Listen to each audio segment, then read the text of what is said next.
kedua, makna daripada hijrah adalah makna daripada Quran itu adalah hijrah.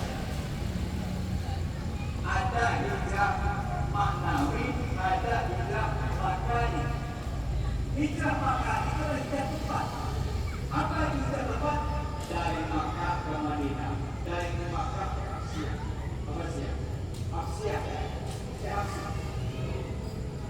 Dari tempat-tempat yang buruk kepada tempat-tempat yang baik. Hijrah itu kata Rasulullah hanya berlaku dari Makkah ke Madinah. Ya, dari Makkah ke Madinah itu hijrah.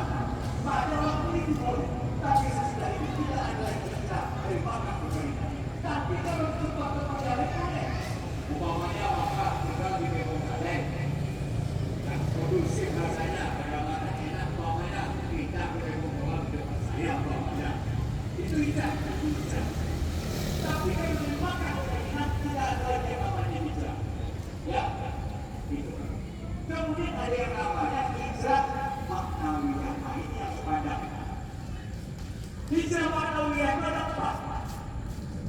Yang pertama adalah hijrah i'tiqadiyah.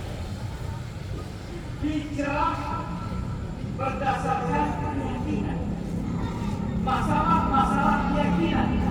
Apa masalah-masalah keyakinan?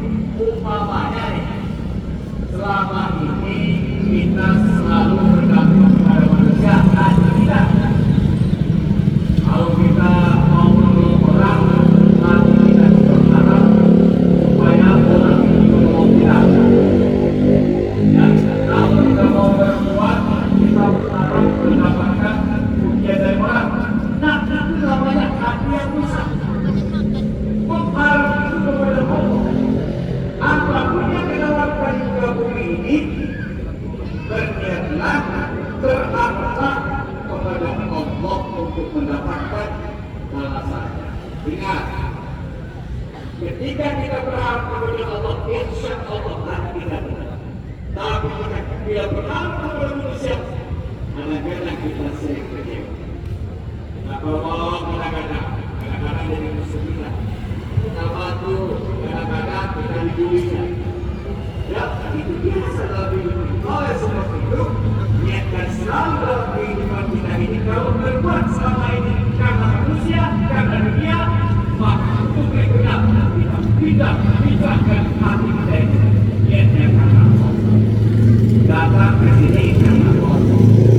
Niatnya karena Allah. Maka yuridu hasan akhirah dan sinilah berharga. Wa makana yuridu hasan dunia tutimina wa ma'ruf akhirat. Siapa saja yang berkeinginan untuk mendapatkan keuntungan dunia, maka dia akan mendapatkan tambahannya. Apa tambahnya? Keuntungan akhirat. Ketika seorang berkeinginan mendapatkan keuntungan akhirat, maka dia akan mendapatkan tambahannya yang tinggi. Maka dia tidak mendapatkan apa-apa nanti akhirat. Jadi sayangkan kalau kita selama ini di dalam berbuat, di dalam bantu orang, di dalam menolong orang, niatnya di dunia pasti rugi. Tapi kalau kita untuk akhirat, akhirat kita dapat, dunia nanti juga akan diberi oleh Allah Subhanahu wa Ta'ala. Amin. Ya Rabbal Alamin. Di dalam hidup ini, dia selalu Allah itu